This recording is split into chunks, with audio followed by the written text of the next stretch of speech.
Assalamualaikum warahmatullahi wabarakatuh. Bismillahirrahmanirrahim. Alhamdulillahirrahmanirrahim.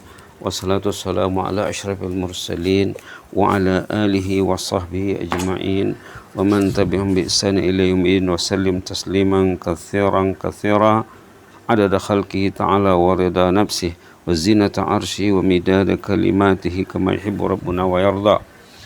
Alhamdulillah, di pagi yang mulia ini, di pagi Jumat 24 September 17 Safar, berarti Jumat terakhir bulan September.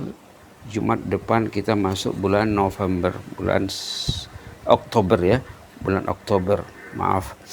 Mudah-mudahan kita masih bersama Tafsir Al-Munir, surah Ad-Duha ya. Seperti biasa di awal pertemuan pagi ini kita baca Tafsir Al-Munir yang terdiri pada 11 ayat pendek, 40 perkataan dan 165 huruf.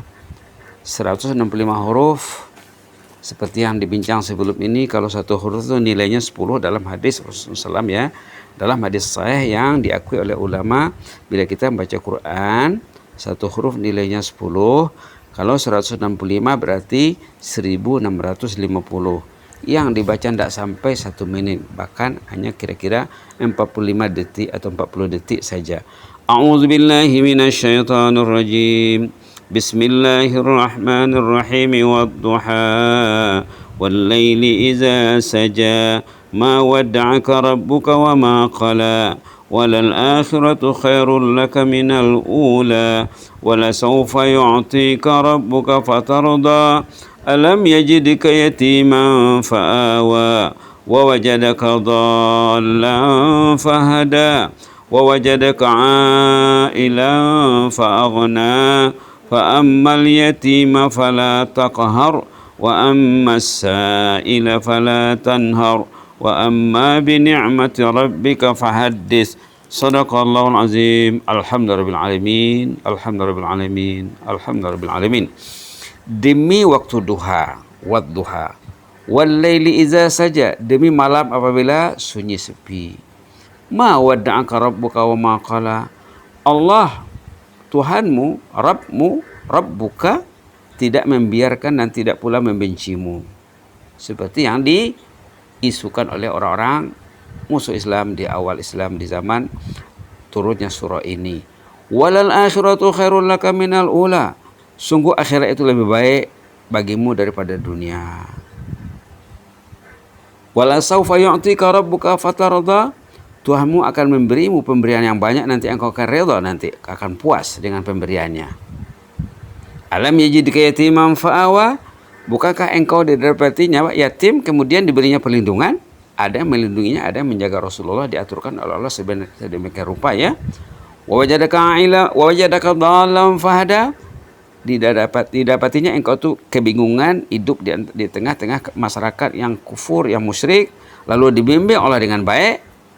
Wa wajadaka ailan faghna.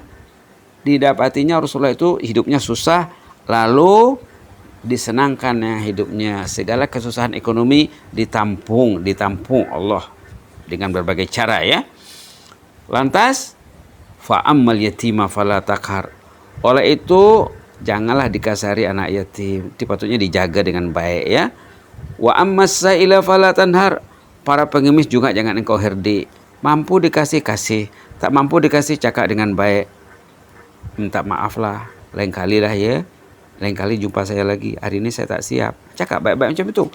Wa amma bi ni'mati rabbika fahaddits. Nikmat Allah sebut-sebutlah selalu.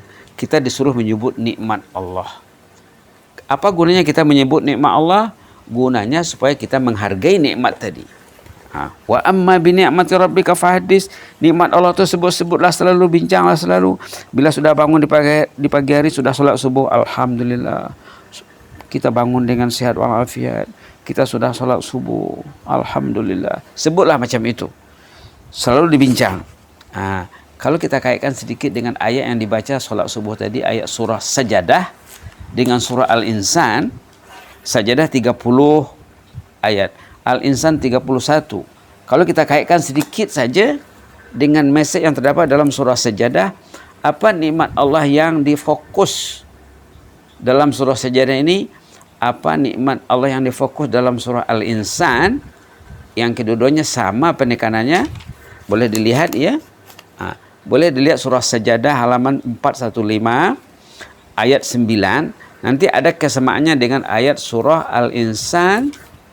Subhanallah. Kesamaan ini yang perlu kita buat penekanan di pagi ini dalam rangka membincangkan ayat terakhir surah Ad-Duha, wa amma bi ni'mati rabbika fahaddits. Nikmat Allah itu sebut-sebutlah selalu supaya kita mensyukurinya. Dalam surah As-Sajadah ayat nomor 9, apa katanya di sana? Katanya di sana, summa sawwahu, a'udzubillahi minasyaitonir rajim. Bismillahirrahmanirrahim. Halaman 415 bagi yang buka Quran ya. Ayat 9. Thumma sawwahu. A'udzubillahi minasyaitonir rajim. Thumma sawwahu wa nafakha fihi min ruhihi wa ja'ala lakumus sam'a wal absara wal af'idah. Qalilan ma tashkurun. Kemudian Allah menjadikan anak cucu Adam, disempurnanya kita inilah ya. Kalau ayat sebelumnya menerangkan Adam dicipta dari tanah, ayat 7. Adam dicipta dari tanah. Ayat 8, anak cucu Adam dicipta dari air. Dari air sperma. Kemudian ayat 9 mengatakan sperma tadi diproses, diolah dalam rahim ibu. Kemudian di sana ditiupkan ruh. Ditiupkan ruh, 40 hari air, 40 hari darah, 40 hari daging. Kemudian ditiupkan ruh. Sesudah itu waja'ala lakumus sama. Dalam rahim ibunya dipasanglah sama, pendengaran. Dipasang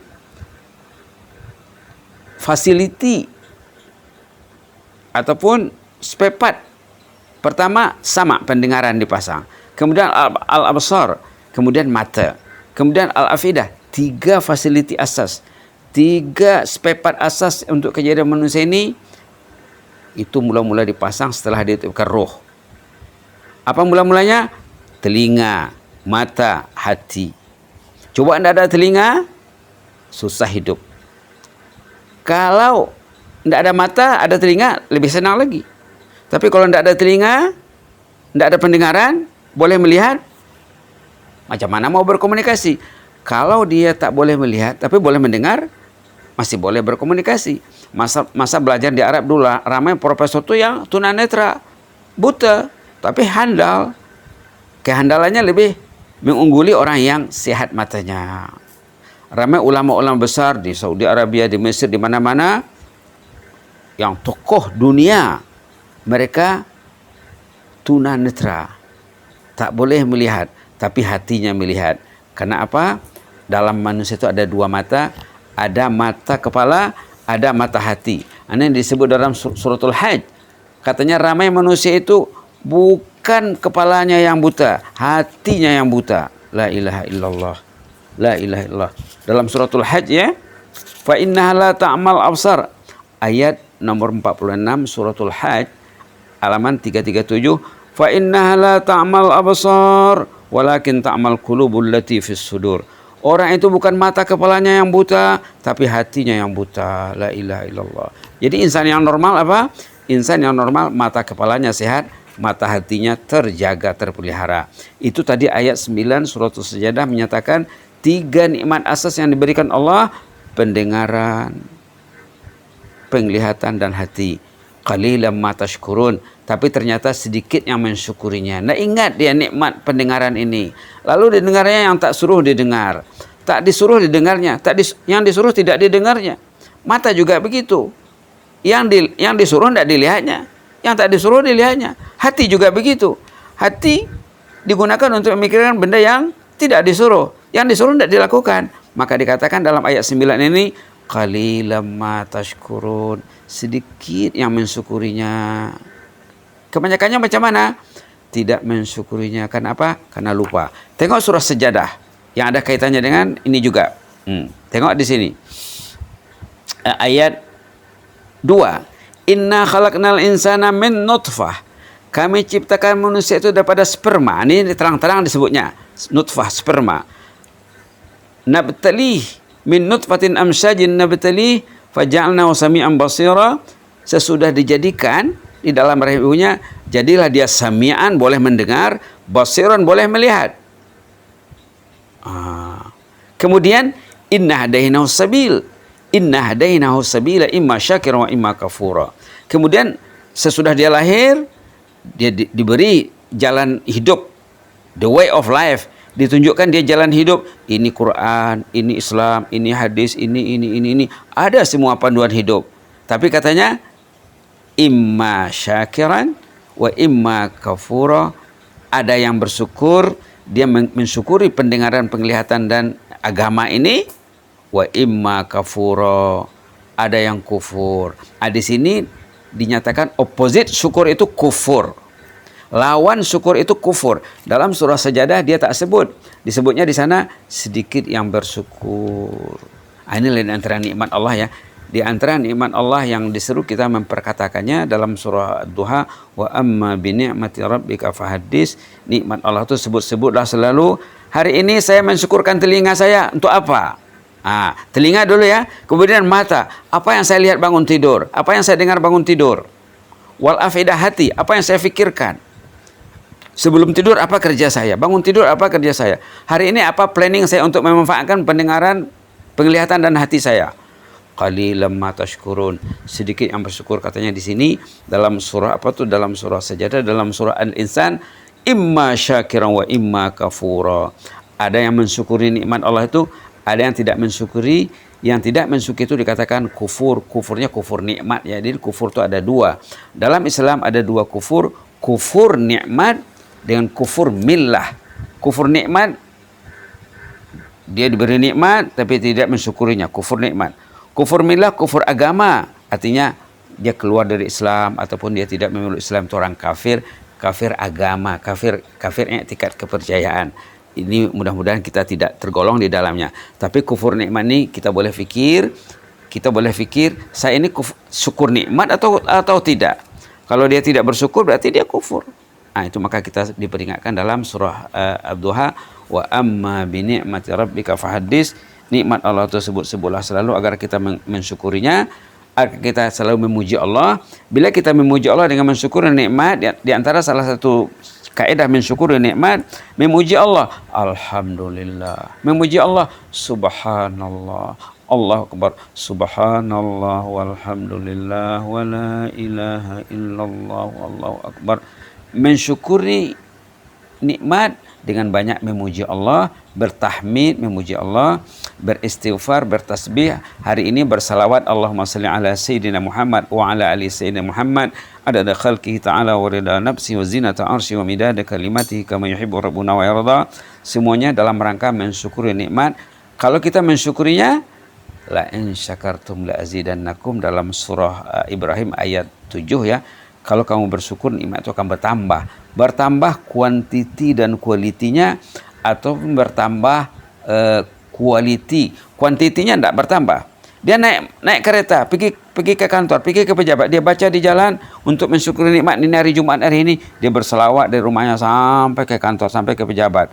Untuk apa? Untuk mensyukuri nikmat. Jadi kualiti keretanya tadi yang dinaikinya bertambah. Kualitinya bertambah. Kenapa? Karena hari dia bersalawat Nabi, tentu kualiti kehidupannya, kualiti kendaraan yang dinaikinya akan bertambah. Rumah juga begitu. Rumah yang diisi dengan zikir, diisi dengan benda-benda yang mensyukuri nikmat Allah, dia akan bertambah, dia punya kualiti. Anaknya naik kualitinya, istri naik kualiti, suami naik kualitinya karena dijaga untuk mensyukuri nikmat dengan cara berzikir, memperbanyak zikir. La in syakartum la azidannakum. Kalau kamu bersyukur, kata Allah, nikmat itu akan ditambah Allah. Mudah-mudahan kita tetaplah diberi Allah nikmat yang bertambah selalu ya. Kehidupan bertambah selalu. Setiap nafas yang kita tarik, yang kita hirup, yang kita lepas lagi, bernapas lagi. Setiap nafas itu dikira nanti. Coba kalau nafas berhenti macam mana? Mesti dilihat nikmat nafas itu. Nikmat oksigen. Coba tidak ada oksigen, macam mana mau hidup? Nikmat terhindar pada COVID. Sehat sejahtera satu rumah. Berarti hebat. Kenapa? Terhindar daripada COVID-19. Itu nikmat yang besar. Coba kalau ada keluarga yang terkena. haula, mudah-mudahan Allah melindungi ya. Jadi ingat-ingatlah selalu nikmat Allah bila kita selamat sejahtera. Alhamdulillah pagi ini anak-anakku semua sehat, keluarga kita sehat. Kita perlu memuji Allah supaya nikmat ini berkekalan, supaya nikmat ini bertambah lagi. Jangan kita lupa kepada Allah. Jangan lupa kepada Allah. Sahabat-sahabat kita yang terkena positif, kita doakan mereka supaya mereka dipelihara Allah. Allahumma arhamna warham jami'al muslimina wan nasi ajmain. Allahumma zidna wa la tanqusna wa akrimna wa la tuhinna wa a'tina wa la tahrimna wa athirna wa la tusir alaina wa adina wa arda'na ya karim. Subhana rabbika rabbil izzati amma yasifuna wa salamun alal mursalin walhamdulillahi rabbil alamin. Jazakumullahu khaira. Inni uhibbukum fillah wa astaudiukumullah. Wassalamualaikum warahmatullahi wabarakatuh.